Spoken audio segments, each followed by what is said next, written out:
નમસ્કાર મિત્રો, ડિજિટલ શાળા ચેનલની અંદર આપનું હાર્દિક સ્વાગત છે। આજે આપણે આગળના જે પાર્ટની અંદર જે વસ્તુ જોયા હતા, જેની અંદર આપણે કઈ રીતે ફાઇલ રોજમેરની નિભાવી અને લોગિન પેજથી શરૂ કરીને એન્ટ્રી સુધી કેવી રીતે પહોંચવું, ત્યાં સુધી કેટલી માહિતી નાખવી તેની વાત કરી હતી। હવે આપણે ખાસ એન્ટ્રી કઈ રીતે કરવી, એટલે બહુ મહત્ત્વનો પાર્ટ છે આ। તો અહીં મેં તમને જે ફાઇલ આપી છે એની અંદર આવી રીતે ડેમો એન્ટ્રી તો નાખેલી હશે જ, બરાબર છે। તે તમને જોવા માટે છે, બરાબર। તો આ એન્ટ્રી કઈ રીતે ગ્રાન્ટની જમા છે, પીએફએમએસ કેવી રીતે કર્યું છે, આની અંદર અત્યારે આપણે રોકડ વ્યવહારની એન્ટ્રી લેતા નથી। એનો નેક્સ્ટ વિડીયો આપણે લેશું કે રોકડ વ્યવહાર જે પદર કે મુખ્ય શિક્ષક અનામત રોકે છે તો તેની એન્ટ્રી કેવી રીતે કરવી, એનો આપણે અલગ વિડીયો આપણે બનાવીશું। અત્યારે આપણે આની અંદર ગ્રાન્ટ જમા અને પીએફએમએસ જે કરી છે તેને કઈ રીતે કરાય એની ડેમો એન્ટ્રી છે તમને ખ્યાલ આવી જશે, છતાં આપણે આની અંદર હું થોડી એન્ટ્રી કરી અને તમને બતાવું છું। દાખલા તરીકે હવે આપણે 1/4 પછીના જે વ્યવહારો છે ને એ બધા આની અંદર લખવાના છે, બરાબર છે। અને એની પહેલાંના જે વ્યવહાર એટલે કે ગયા વર્ષની જમા ગ્રાન્ટ આપણે ઉઘડતી સિલકમાં લખી હતી, આગળના વિડીયોમાં તમને કીધું હતું। હવે 1/4 પછી માની લો કે આપણે ચોથા મહિનાની અંદર કંઈ આવ્યું નથી, અથવા તો 5મા મહિનામાં કે 6ઠા મહિના સુધી કંઈ આવ્યું નથી, તો 7મા મહિનામાં કંઈક 15 તારીખે આપણે 24 આટલું તમે લખશો, બરાબર છે। તો તમને ડાયરેક્ટ જ ઓટોમેટિક એ ફોર્મેટ થઈ જશે। આ 15 જુલાઈ 24 આવું થઈ જવું પડે, બરાબર। તમે 2024 લખશો તોય 24 થઈ જશે, તમે ઓબ્લિક્સ કરશો તો એમ થઈ જશે, બરાબર છે। અને આ જે છે એ તમે શરૂઆત કરો ને એન્ટ્રીની, એ પહેલાં મારે એક તમને વાત કહેવાની રહી ગઈ કે ઉપર અહીં એક બટન આપ્યું છે, એન્ટ્રી કરતાં પહેલાં એકવાર ખાસ વાંચી જુઓ। જો આ ખાસ વાંચવાનું છે, બરાબર। તો એની અંદર લખ્યું છે કે આઈડીની અંદર 1 2 3 એમ ક્રમ આપતા જવાના છે, એટલે આ જે ક્રમ છે ને એ બધા આગળ આગળ હશે નહીં, બરાબર, તમારે અહીંયા આપતા જવાના છે। પછી બીજું કીધું છે કોમ્પ્યુટરનું ફોર્મેટ DD MM YY હોવું જોઈએ, એટલે કે તારીખ આવી રીતે લખેલી તમારા કોમ્પ્યુટરની અહીં નીચે જોઈ શકો છો કે પહેલાં તારીખ, વચ્ચે મહિનો અને 2024 આવી રીતે હોવું જોઈએ। ન હોય તો એનું સેટિંગ અથવા યુટ્યુબમાંથી તમને એનો વિડીયો મળી જશે, કારણ કે વિન્ડોઝ 7 10 પ્રમાણે અલગ અલગ હોય છે। પછી હેડ છે એ આવક જાવકનો લિસ્ટમાંથી આપણે સિલેક્ટ કરવાનો છે, એટલે કે હેડ છે એ અહીંથી આપણે સિલેક્ટ કરવાનો હોય છે। અહીં સ્ક્રોલ છે એ તમે આમ ઊંચું કરશો એટલે બધા હેડ આવશે, બરાબર। પાર્ટી પેનનો હેડ છેલ્લે સુધી આપણે અહીં લખ્યો છે, ન હોય તો હેડ આપણે એડ પણ કરી શકીએ છીએ, બરાબર છે।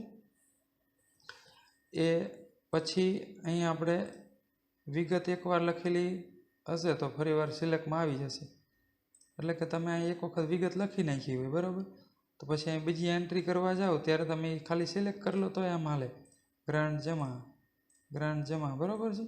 અથવા કોઈ એક જ સ્ટેશનરી સાથે વ્યવહાર કરતા હોય તો આવી રીતે બિલ ચૂકવ્યું, બરાબર છે। એટલે કે તમારે વારી કરતાં લખવાની જરૂર નથી, વિગતમાં પણ સિલેક્ટ થઈ જશે, હેડ સિલેક્ટ થઈ જશે, આવક જાવક સિલેક્ટ થઈ જશે। પછી એની પીએફએમએસમાં 0 લખવું, બરાબર છે, એટલે કે અહીં કંઈ ન હોય તો 0 લખતું જવાનું છે। આમ ચેક ક્લિયરિંગ તારીખ છે એની અંદર ડેશ કરવાનું છે, એટલે કે અહીંયા આપણે આવી રીતે આમ ડેશ, અને માઉસનો ઉપયોગ ન કરવાનો, અહીંયા આપણે ટેબ કી દબાવી દેવાની અથવા તો આમ ડેશ કરી એન્ટર કી દબાવવાની છે। જો તમે માઉસ કરશો ને તો આવી રીતે ફોર્મ્યુલાને આવું બધું થઈ જશે, બરાબર છે। આવું થઈ તો એસ્કેપ આપી ડેશ કરી ટેબ આપતું જવાનું છે। કોના તરફથી ગ્રાન્ટ મળી, એમાં SS અથવા અન્ય નામ, બરાબર, એટલે આ તમે વાંચી લેશો એટલે તમને ખ્યાલ આવી જશે। હવે એક આપણે એન્ટ્રી કરી હેડની અંદર આપણે સિલેક્ટ કરી લઈ કે દાખલા તરીકે માની લો કે ગ્રાન્ટ જમા થઈ, ફાયર સેફ્ટીની જમા થઈ, તો ફાયર સેફ્ટી અહીં આપણે આવક અને જાવક છે, જમા અને ઉધાર, તો આવકમાં લેવાનું છે, અહીં લખી દેવાનું છે ગ્રાન્ટ જમા, બરાબર છે। અથવા તો અહીં ક્યાંકથી લખેલું હોય તો તમે કોપી પેસ્ટ પણ કરી શકો, અથવા તો તમે અહીં સિલેક્ટની અંદર, આ તો પહેલી જ એન્ટ્રી છે એટલે નહીં હોય, તમે આવી રીતે સિલેક્ટ કરીને કરી શકો। જમા ગ્રાન્ટ થાય તો અહીંયા કોઈ વાઉચર નંબર આવે નહીં, પણ કોઈ બોક્સ ખાનું ખાલી નથી રાખવાનું, બરાબર। ચેક ક્લિયરિંગ તારીખમાં અહીં 0 ન લખાય, કારણ કે એનું ફોર્મેટ થઈ જાય છે, એટલે અહીં ડેશ કરી દેવાનું. કીબોર્ડથી ચાલવાનું છે. કોના તરફથી ગ્રાન્ટ મળી? તો કે એસએસસી તરફથી, બરાબર છે. અથવા તમારે તાલુકાનું ગ્રાન્ટ ખાતું હોય, એજ્યુકેશન હોય, તમારી રીતે બધું અહીં લખી શકો. અહીં આપણે અત્યારે એસએસએ લખી દઈએ છીએ. આવક રોકડા, ખાસ આ 4 જે ખાના છે ને, આ 4 ખાના છે ને એને ખાસ તમારે ધ્યાનમાં રાખવાના છે કે આ ગ્રાન્ટ ક્યાં જમા થઈ. તો કે આપણને ખબર છે બેંકમાં જમા થાય, તો આવક બેંક, આ એટલે આવક, ને જા એટલે જાવક, બરાબર. તો આવક બેંકની અંદર માની લો કે 2000 જમા થયા, તો આ 3 ખાના છે એની અંદર 0 આવશે. એટલે કે કુલ 4 ખાના છે ને એની અંદરથી એકમાં જ આંકડો આવે, બાકીના 3માં 0 આવશે, બરાબર. અત્યારે આવક થઈ છે તો આવક બેંક, આ બંને ખાના આવકના છે, આ બંને ખાના જાવકના છે, આ બંને છે એ, બરાબર, પાછળના. તો આવક રોકડથી થાય એ આપણે પછી જ કહેશું. જાવક રોકડથી, આમાં ખાલી આપણે આવક બેંક, જાવક બેંકનું જોવાનું છે, બરાબર. પછી માન લો કે પીએફએમએસમાં તો એવું છે કે તે દિવસે બીજી પણ ગ્રાન્ટ આવી હોય, બરાબર છે. તો તમે આની કોપી પેસ્ટ પણ આમ કરી શકો છો તારીખની, કોઈ ચિંતા નથી. હેડની અંદર માની લો કે તે દિવસે બીજી સ્પોટની ગ્રાન્ટ આવી, બરાબર છે. તો તમે આવી રીતે જમાની અંદર લઈ શકો છો. ઓટોમેટિક છે એ તમે જોઈ શકો છો, રો છે એ મોટી થઈ જશે, ગ્રાન્ટ જમા. હવે આ બધું તમે આમ માની લો કોપી કરી નાખી, પેસ્ટ કરી નાખ્યું, અને એની ગ્રાન્ટ માની લો કે સ્પોટ ગ્રાન્ટ 1000 આવી છે, તો 1000 કરી દેવાનું. જોયું તમે? એટલે આવી રીતે બધી એન્ટ્રી છે એ બધું લખવું જરૂરી નથી, આખું કોપી પેસ્ટ, કારણ કે ખબર છે આમાં કંઈ આવવાનું નથી, બરાબર છે. 1000 રૂપિયાનો એક સુધારો છે એ કરી દેવાનો. હવે માની લો કોઈને ચૂકવણી કરી આપણે, એની એન્ટ્રી લઈ લી. અહીં નીચે તો એન્ટ્રી છે જ આપણે, પણ આપણે ચૂકવણીની એન્ટ્રી જોઈએ. તો માની લો કે તમે 15 તારીખે ગ્રાન્ટ જુલાઈમાં આવી, પણ આપણે વાપરી છે 10મા મહિનામાં 1લી તારીખે, બરાબર, 1/10/2024, એટલે ઓક્ટોબર ઓટોમેટિક થઈ જશે. માની લો કે ફાયર સેફ્ટીની ગ્રાન્ટ વાપરી તમે, ફાયર સેફ્ટી આની અંદર લખવાનું છે જાવક, બરાબર છે, ઉધાર. હવે અહીંયા તમે ચૂકવતા હોય જેને, બરાબર, તમારે જે શોપ હોય એને, બરાબર, અથવા તો કોઈ એને ફાયર સેફ્ટી માટેની જે દુકાન, અથવા તો કોઈ સ્ટેશનરી પાસેથી, જેની પાસેથી તમે બિલ લીધું હોય એનું અહીં આપણે ટૂંકમાં લખી દઈએ. અહીં મેં અહીંયા લખેલું જ છે રુદ્ર ફાયર સર્વિસ, બરાબર. તો અહીંયા કોપી કરી લઉં છું. અથવા તો તમે અહીંયા લખી શકો. તમે ન લખાય તો તમે F2 દબાવી, કોમ્પ્યુટરની અંદર F2 હોય છે, બરાબર, એ દબાવી અને તમે આની અંદર લખી શકો છો. કર્સરથી ન લખાય, કીબોર્ડથી ન લખાય તો અહીં આપણે અત્યારે તો હું મારી પાસે છે એ સિલેક્ટ કરી લઉં છું. વાઉચર નંબરની અંદર તમારે આપવા ઓટોમેટિક તમારે તમને ખ્યાલ આવી જ જશે કે 1 આપ્યું હતું, ઉપર 2 આપ્યું હતું, બરાબર, એ રીતે આપતું જવાનું છે. આવશે એક પીએફએમએસ નંબર આપણે જે સી સાથેનો હોય છે, બરાબર, અત્યારે હું ગમે એ લખી લઉં છું, એ તમારે અહીં લખી દેવાનો છે. ચેક તારીખની અંદર આગળ જે તારીખ છે એ જ આપણે અહીં લઈ લેવાની છે, બરાબર. હવે તારીખની અંદર કઈ તારીખ લખવી, પીએફએમએસની કે આઈસીઆઈસી પાસબુકની અંદર પૈસા આપણા જે ડેબિટ થયા છે તે, તો તે તમે ગમે તે એક રાખી શકો. પીએફએમએસ જે દિવસે બનાવ્યું તે દિવસ હોય તો આખા રોજમેરની અંદર એ જ રીતે લખવાનું, અને પાસબુકની અંદર જેમ કપાય છે ગ્રાન્ટ એ રીતે તમારે કરવું હોય તો કાયમ પાસબુક પ્રમાણે જ આખું વર્ષ પૂરું થાય ત્યાં સુધી પકડી રાખવાનું છે, બરાબર. એટલે એક સમાનતા રહે.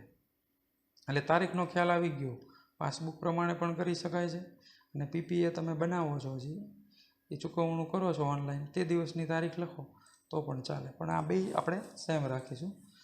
હવે કોના તરફથી ગ્રાન્ટ મળી નથી એટલે આપણે આમાં ડેશ. આવક રોકડામાં નહીં, આવક બેંકમાં નહીં, જાવક બેંકમાંથી જાવક થઈ છે, બરાબર. તો કેટલા રૂપિયા થયા, માની લો કે એનું આપણે બિલ છે એ પહેલાં 2000 ગ્રાન્ટ હતી, પણ આપણે અત્યારે બિલ 1500નું જ બનાવ્યું છે, બરાબર છે. તો 1500નું બનાવ્યું તો આવી રીતે કરી શકાય. પછી 2000નું તમારે હોય તો 2000, જેટલાનું છે એટલાનું. એટલે આ જાવકની એન્ટ્રી કઈ રીતે કરવી એ તમને ખ્યાલ આવી ગયો હશે. પછી ફાયર સેફ્ટીનું માન લો બીજું જ બિલ છે, તો અહીંયા આખી કોપી કરી અહીંયા આખી પેસ્ટ આમ કરી શકાય. પછી અહીંયા માની લો કે તમે કોઈ ભાઈને ચૂકવા હોય કે બીજું બિલ છે એવું ગમે તે હોઈ શકે, બરાબર. અહીંયા આપણે નાસ્તા પેટે ફાયર સેફ્ટીમાં નાસ્તો ન આવે, પણ દાખલા તરીકે મેં લઈ લીધું છે. પછી તમારે અહીંયા વાઉચર નંબરમાં 2 આપી દેવાનું, બરાબર. આ પાછળની એન્ટ્રી છે એ ડેમો એન્ટ્રી છે, એને આપણે ઘડી કાઢી લઈ. PFMS નંબર લખી દેવાનો, બરાબર. અને અહીં ખબર છે 2000 ગ્રાન્ટ હતી તો 2500 ને હવે 500 આનું બિલ એક બાકી હતું એ આપણે. તો આવી રીતે ફાયર સેફ્ટીની આપણે 2 એન્ટ્રી કરી, એવી રીતે તમે બીજી અહીંયા એન્ટ્રી કરી શકો. તો ખાસ આની અંદર એન્ટ્રી કેવી રીતે કરવી તે તમને ખ્યાલ આવી ગયો હશે, બરાબર. અત્યારે એન્ટ્રી બધી છે હું કાઢી લઉં છું, બરાબર. અને આ પેજની અંદર ખાસ એન્ટ્રી થઈ ગયા પછી તમે એન્ટ્રી કઈ રીતે ચેક કરી શકો એનો આપણે એક નજર કરી લઈ. તો એની અંદર આ એન્ટ્રી છે, બરાબર. અત્યારે હું ઉપર લઈ લઉં છું જે આપણી હતી એમને એમ. આવી રીતે તમે કોપી પેસ્ટ કરી શકો છો. કટ પેસ્ટ નહીં કરવાનું. શું કામ નહીં કરવાનું એ તમને કહું. કટ કરશો તો કોઈ પ્રોબ્લેમ નથી, પણ માની લો કે તમે અહીંથી આ સ્પોટ ગ્રાન્ટ છે, બરાબર, આટલી વસ્તુ તમે અહીંથી કટ કરી અને અહીં લાવો છો. હવે તમે જ્યાંથી કટ કરી છે ને ત્યાં તમે ડ્રોપ ડાઉન મેનુ નહીં આવે, અહીં સિલેક્ટ કરવાવાળું જુઓ, આવક જાવકવાળું, બરાબર. આવો પ્રોબ્લેમ થશે. અને કદાચ થાય તો ચિંતા નહીં કરવાની. અહીંથી તમારે હેડ અહીંથી પસંદ કરી, ટેલિકોન્ફરન્સ પસંદ કરી અને પેસ્ટ કરી દો તોય ચાલશે, બરાબર. ને તો અહીંયા આવી જશે પાછું. અને આવક જાવકમાં એવું, અને કોપી કરી પેસ્ટ કરશો તો આવક જાવક આવવા મળશે. એટલે ક્યારેક કટ થઈ જાય તો પ્રોબ્લેમ નહીં થાય, પણ આપણે ધ્યાન રાખવાનું છે, બરાબર છે. તો આટલી એન્ટ્રી થઈ ગયા પછી ખાસ કઈ એન્ટ્રી થઈ, કઈ રહી ગઈ, એવું કંઈ જાણવું હોય આપણે તો આપણે હેડ પ્રમાણે અહીં ફિલ્ટર કરી શકીએ છીએ. પણ ખાસ અહીં એક જોવાનું છે કે કોઈ એન્ટ્રી રહી ગઈ હોય તમારાથી તો પણ આની અંદર તમે એ ઉમેરી શકો. દાખલા તરીકે નવેમ્બર મહિનાની અંદર 1 નવેમ્બર છે, બરાબર, એન્ટ્રી. હવે બીજા નવેમ્બરનું એક બિલ રહી ગયું હતું તમારે. ખાસ આપણે આની અંદર બહુ મસ્ત બનાવ્યું છે કે તો 2/11/2024 આવું 2 નવેમ્બરનું બિલ રહી ગયું હતું. હવે તો અહીંયા તો આપણે એન્ટ્રી ફેબ્રુઆરીની બધી આવી ગઈ છે, તો અહીંયા 2 નવેમ્બરનું બિલ છે. તો હવે આની એન્ટ્રી અહીંયા વચ્ચે કેમ કરવી? તો અહીં તમે 2 નવેમ્બર લખી અને અહીં તમે વિગત ભરી દો તો એ વાંધો નથી, બરાબર. કે માની લો કે સંગીતના સાધનનું કંઈ રહી ગયું હતું બિલ, બરાબર છે, અથવા તો ગ્રાન્ટ રહી ગઈ હતી, ગમે તે હોય. અહીંયા આખી લાઈન ભરી દો પછી તમે કરશો પ્રોસેસ ફિલ્ટર તો પણ ચાલશે, અથવા તો અત્યારે કરી લો તો એ ચાલે. હવે તમારે અહીંયા ક્લિક કરી અને તમારે અહીં A થી Z આ જે શોર્ટ છે એ આપી દેવાનું છે. આ તમે ક્લિક કરશો ને એટલે શું થશે કે તમારે એક જ મિનિટ અને સિલેક્ટ કરી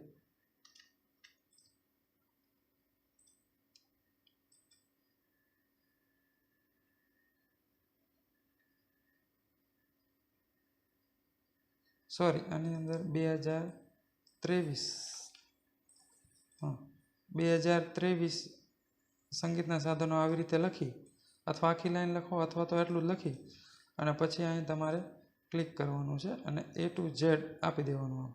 એટલે આ જે લાઈન છે ને એ અહીં વચ્ચે આવી જશે. જો 2 નવેમ્બરની આપણે 2024 લખતા હતા એટલા માટે એ છેલ્લે જ રહેતી. 2023 છે તો એ 2 નવેમ્બર 2023 સંગીતના સાધનો જે છે એ આવી જશે ને પછી વિગતો અહીંયા પૂરી દેવાની. એટલે કોઈ એન્ટ્રી રહી જાય અથવા તો માની લો કે આ વધારાની એન્ટ્રી થઈ ગઈ હતી, બરાબર, તો એને ડિલીટ કરી દેવાની. ડિલીટ કરી અને અહીંથી A to Z આપી દેવાનું, બરાબર. એટલે એ વચ્ચેથી ગેપ પૂરાઈ જશે, બરાબર. એટલે કોઈ એન્ટ્રી રહી જાય અથવા ડિલીટ કરવી પડે તો કંઈ ચિંતા કરવાની નહીં. અહીંથી આપણે પહેલું જ ઓપ્શન, બીજું કોઈ ઓપ્શન આપણે ઉપયોગ નથી કરવાનો, પહેલો ઓપ્શન, બરાબર. પછી તમારે કોઈ એક હેડ વિશે જાણવું છે તો તમે અહીંથી જાણી શકો છો કે ઇકો ક્લબની કેટલી એન્ટ્રી થઈ. ટેલિકોન્ફરન્સની દાખલા તરીકે મારે 1 ટાઈમની એન્ટ્રી જોવી છે, બરાબર. તો 1 ટાઈમ ક્લિક કરી ઓકે આપી દેવાનું. તો 1 ટાઈમની કેટલી એન્ટ્રી તમે કરી એ અહીં આવી જશે. તો આના ઉપરથી તમને ખાસ બહુ મજા આવશે કે તમને ખ્યાલ આવશે કે 1 ટાઈમ માટે કોઈ મારે બિલ રહી નથી જતું ને. 1 ટાઈમની ગ્રાન્ટ કેટલી આવી હતી અને કેટલી ગઈ, બરાબર છે. તો એનો સરવાળો જો તમને અહીંયા બતાવી દેશે. તમે આમ સિલેક્ટ કરશો એટલે કે 5000 અને આવી કેટલી વખત એ બતાવી દેશે, બરાબર. તો 1 ટાઈમ ગ્રાન્ટ જેટલી વખત આવતી જાય એમ તમે અલગ અલગ એન્ટ્રી કરી અને જમા લેતી જવાની તારીખ પ્રમાણે. ખાસ તમારે સેવ અને અપડેટ ડેટા આપવાનું નથી, પણ અહીં ક્લિયર કરી નાખવાનો છે હેડ, બરાબર. આવી રીતે સિલેક્ટ ઓલ કરી એટલે કે બધા હેડ બધી એન્ટ્રી આવી જવી જોઈએ. ખાસ આ નંબર પણ આગળ આપતા જજો. હવે કેટલી આવકની એન્ટ્રી છે એનું ફિલ્ટર અહીંથી તમે કરી શકો કે ખાલી આવક સિલેક્ટ કરી બધી ગ્રાન્ટ આવીને એની એન્ટ્રી તમે જોઈ શકો, બરાબર. ખાલી બિલ તમે બનાવ્યા, જાવકની એન્ટ્રી કરો તો જાવક બધી જોઈ શકો, બરાબર. એટલે ખૂબ ફિલ્ટરની સરસ સુવિધા છે, એનો ઉપયોગ કરી શકો. પણ ખાસ ફિલ્ટર ક્લિયર કરી દેવાનું. જો તમે આમ ફિલ્ટર કંઈક કરેલું હશે ને તો અહીં તમને આવું બતાવશે, આવું, બરાબર, સિમ્બોલ. એટલે આપણે આવી રીતે ઊંધો ત્રિકોણ હોવો જોઈએ, આવું નહીં. એટલે તમારે સિલેક્ટ ઓલ કરી પછી કોઈ વિગત છે પર્ટિક્યુલર ગમે એક બિલ જોવું હોય તો જોઈ શકો. વાઉચર નંબર છે એ તમે અહીંથી ડાયરેક્ટ, પણ આ આપણે વિગત, વાઉચર નંબર આ બધું છે એ ફિલ્ટર કરવાનું નથી, બરાબર છે. તમારે ક્યાંય માની લો કે ક્યાંય કોઈ રૂપિયાની કંઈક ભૂલ આવે છે, બરાબર. માની લો કે 3000ની કેવી કંઈક ભૂલ આવે છે તો તમે અહીંથી ફિલ્ટર કરી 3000 શેના હતા, શું હતા, એવી રીતે તમે ચેક કરી શકો. પણ ખાસ સિલેક્ટ ઓલ કરી ફિલ્ટર ક્લિયર બધા કરી દેવાના છે. અને આટલું કર્યા પછી તમારે સેવ એન્ડ અપડેટ ડેટા આપવાનું છે. આટલું તમે આપશો એટલે તમારી બધો ડેટા છે એ સોફ્ટવેરની અંદર જશે અને ફાઇલ છે એ સેવ થઈ જશે. વચ્ચે વચ્ચે તમે Ctrl+S આમ સેવ કરી શકો છો, બરાબર છે.